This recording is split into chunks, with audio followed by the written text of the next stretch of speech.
There's something hauntingly beautiful about the calm before the storm. A moment frozen in time, captured just hours before everything changed forever. These photographs tell a story that words often cannot, the story of ordinary people living their last day of peace, unaware that tomorrow, the world as they knew it would cease to exist. Today, we examine these powerful images, the last days before war. Photographs taken on the eve of conflict, when children still played in streets that would soon become battlefields, when lovers embraced not knowing it might be their final goodbye, when soldiers smiled for cameras, oblivious to the horror that awaited them just hours away. These are not just photographs. They are time capsules of innocence, documents of a world about to be shattered. Join me as we explore these frozen moments and the stories behind them. Chapter 1, Sarajevo, June 27, 1914. Our journey begins in Sarajevo, Bosnia, on June 27, 1914. The city bustles with life. Market vendors sell fresh produce, children chase each other through cobblestone streets, and the Latin Bridge stands peacefully over the Miljacka River. In this photograph, we see ordinary citizens going about their daily routines. Women in long skirts carry baskets. Men in suits and hats read newspapers at outdoor cafes. There's an air of normalcy, of routine, of life continuing as it always had. But look closer at this image. Somewhere in this very city, just hours from now, Archduke Franz Ferdinand of Austria and his wife Sophie will be assassinated. This single act will trigger a chain reaction that plunges the entire world into the Great War, what we now call World War I. The Archduke himself was photographed that morning, June 28, preparing for his visit. In these images, he appears relaxed, even jovial. His wife sits beside him in their open-top car, wearing an elegant white dress and a large hat adorned with feathers. They smile. They wave. They have no idea that in mere hours, 7 bullets will end their lives and begin a war that will claim 17 million more. Look at the faces in the crowd gathered to see the Archduke. Some curious, some excited, some indifferent. Among them stands 19-year-old Gavrilo Princip, though we cannot identify him in these photographs. He waits. He has a gun. And the world is about to change forever. The following day, these same streets would be filled with chaos. Within weeks, the declaration of war. Within months, trenches stretching across Europe. All of it unimaginable to the people in this photograph, enjoying what they believed was just another summer day. Chapter 2, Pearl Harbor, December 6, 1941. Fast forward 27 years. December 6, 1941. Pearl Harbor, Hawaii. This photograph shows the USS Arizona moored peacefully in the harbor, her massive guns silent, her decks busy with sailors performing routine duties. The water is calm. The sky is clear. It's a Saturday, and many servicemen are looking forward to shore leave. In these remarkable images, we see sailors writing letters home, playing cards, laughing with their shipmates. One photograph shows a young sailor, barely 20 years old, leaning against the railing, squinting into the camera with a wide grin. His name was James Anderson. 24 hours later, he would be among the 1,177 crew members killed when the Arizona exploded and sank. This aerial photograph, taken on December 6 for routine reconnaissance, shows the entire Pacific Fleet arranged in what military planners called Battleship Row. 8 magnificent battleships, lined up like sitting ducks. The photographer who took this image had no way of knowing that Japanese military planners were studying similar photographs at that very moment, finalizing their attack strategy. Meanwhile, in Honolulu, life continues as normal. This photograph shows civilians shopping for Christmas presents, their arms full of wrapped packages. A street musician plays guitar on the corner. Children pose with Santa Claus at a department store. Everything is festive, peaceful, innocent. This image captures a USO dance on the evening of December 6th. Sailors dance with local girls under strings of lights. A band plays swing music. Everyone is smiling. The war in Europe seems far away. America is still at peace. Still neutral. Still safe. In less than 12 hours, 353 Japanese aircraft will descend on this harbor. By the time the smoke clears, 2,403 Americans will be dead, 21 ships will be damaged or destroyed, and the United States will be thrust into World War II. But in this photograph, in this moment, there is only joy, only music, only the promise of tomorrow. Chapter 3, Berlin, August 31st, 1939. Let us travel back 2 years earlier. August 31st, 1939. Berlin, Germany. The city is tense, but life goes on. In this photograph, we see a family, mother, father, 2 children, sitting at an outdoor cafe. The father reads a newspaper with disturbing headlines about Poland. The mother looks worried, but she forces a smile for the camera. The children eat ice cream, unaware that their childhood is about to be stolen. Along the German-Polish border, photographers captured these remarkable images. Polish families go about their farm work. A woman hangs laundry on a line. A man repairs a fence. Children play in a yard. The late summer sun casts long shadows across fields that will soon become battlefields. This haunting photograph shows Polish cavalry soldiers during a routine patrol on August 31st. They sit atop their horses, confident, professional, proud. Within days, these same cavalry units would face German panzer tanks in one of the most tragic mismatches in military history. The era of cavalry warfare was over, but nobody had told these men. They pose for the camera, unaware they're already obsolete. On the German side of the border, soldiers wait. In these photographs, they appear calm, almost bored. Some smoke cigarettes.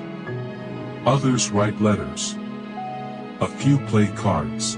At midnight, just hours after these photographs were taken, they will receive the order to advance. Operation Fall Weiss.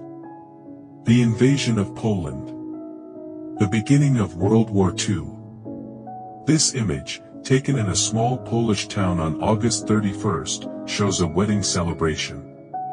The bride and groom pose outside a church, surrounded by smiling family and friends. Rice is thrown. There is laughter and music. It's a perfect moment of happiness. 48 hours later, German bombers will reduce this town to rubble. The church will be destroyed. Many of the people in this photograph will not survive the war. But in this moment, frozen forever by a camera's shutter, there is only love, only celebration, only hope for the future. Chapter 4, Hiroshima, August 5th, 1945. August 5th, 1945. Hiroshima, Japan. This remarkable panoramic photograph, taken from a nearby hillside, shows Hiroshima as it existed on the day before the atomic age began. The city spreads across the river delta, a dense urban landscape of wooden buildings, factories, and homes. Nearly 350,000 people live and work in this city. In 24 hours, 80,000 of them will be dead. These photographs, recovered after the war, show ordinary moments from August 5th. A shopkeeper arranges merchandise in his store window.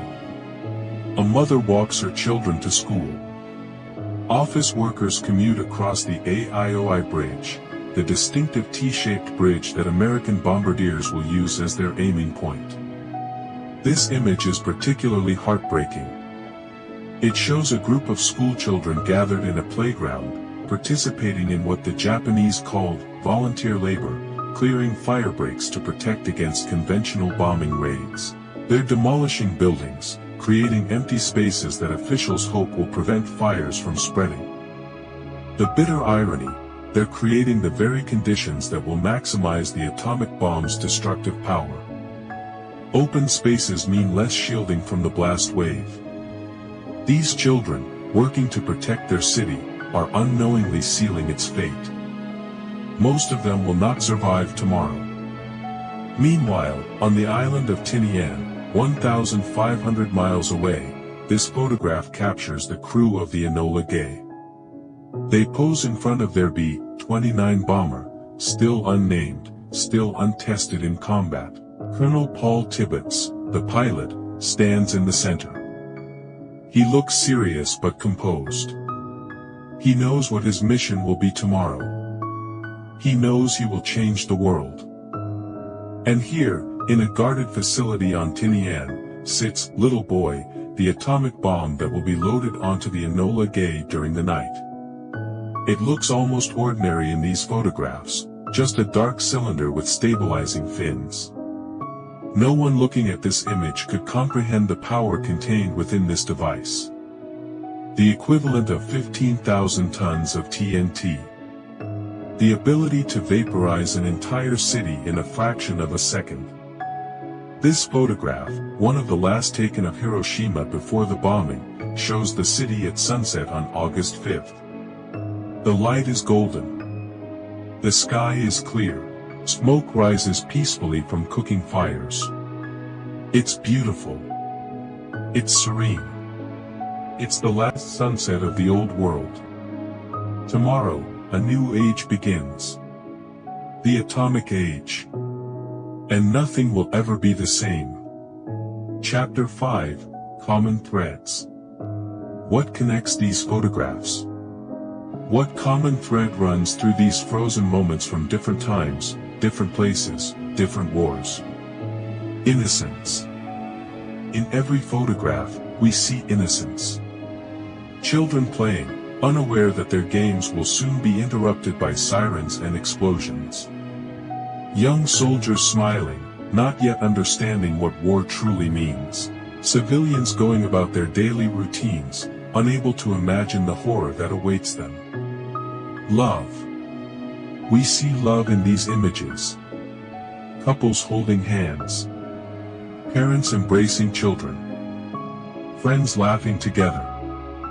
These photographs remind us of what is lost when war comes, not just lives, but relationships, connections, the simple joy of being together without fear. Normalcy. Perhaps most striking is how normal everything appears. People are shopping, working, eating, sleeping. Life continues its rhythms right up until the moment it doesn't. War doesn't announce itself with ominous music and dramatic lighting. It arrives on ordinary days, interrupting ordinary moments. Beauty. These photographs capture beauty that will soon be destroyed. Elegant buildings that will be reduced to rubble. Bridges that will be bombed. Streets that will become mass graves. The photographers who took these images were simply documenting their world, not knowing they were creating final records of places that would cease to exist. And finally, humanity. Look at these faces. Really look at them. These are not statistics. Not casualty figures. Not abstract concepts. These are individual human beings, each with their own hopes, dreams, fears, and stories. Each photograph is a window into a life that was about to be forever changed or ended. Chapter 6, The Photographs That Weren't Taken. But we must also consider the photographs that weren't taken. The moments that no camera captured because everyone was too busy surviving. We have no photographs of the actual moment Franz Ferdinand was shot. The chaos happened too quickly. We have photographs of the aftermath, the blood-stained car, the shocked crowds, but not the moment itself. We have no clear photographs of the first bombs falling on Pearl Harbor. A few grainy images exist, taken by sailors scrambling for cameras, but most were too busy running for their lives to think about documentation. We have no photographs taken inside Hiroshima in the seconds after the bomb exploded. Everyone close enough to photograph was instantly vaporized. The only images we have are shadows, literally, human shadows burned into concrete by the flash of the explosion. This is one of those shadows. A person sat here on these steps on the morning of August 6, 1945. When the bomb exploded, the person's body blocked the thermal radiation, protecting the stone beneath from bleaching. The person was vaporized. But their shadow remains. It's not a photograph, but it's an image nonetheless. A final record of a human being who existed one moment and was gone the next. So we must be grateful for the photographs we do have. These last days of peace, captured by photographers who were simply doing their jobs, documenting their times. They had no idea they were creating historical documents of immeasurable value. Closing sequence. The last day before war. It looks like any other day. That's the terrible truth these photographs reveal. War doesn't wait for dramatic moments or cinematic timing. It arrives on ordinary days, interrupting ordinary lives. The people in these photographs, the sailors at Pearl Harbor, the children in Hiroshima, the wedding guests in Poland, the cafe patrons in Sarajevo, they were living their lives. Making plans. Worrying about mundane things. Thinking about dinner, or work, or what to wear tomorrow. They didn't know. They couldn't know. And perhaps that's a mercy. But we know. We, looking back through the lens of history, can see what they could not. We know what happens next. We know how their stories end.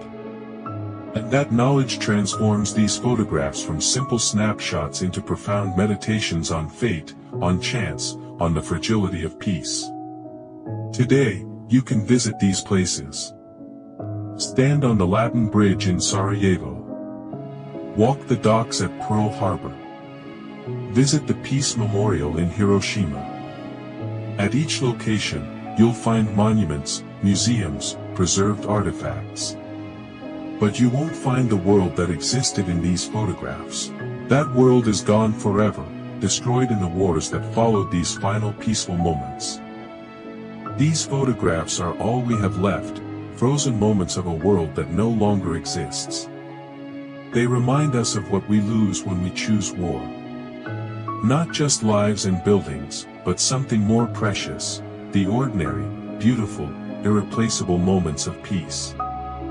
Look at these photographs. Remember these faces. Honor these lives. And work to ensure that no one else has to live through their last day of peace without knowing it.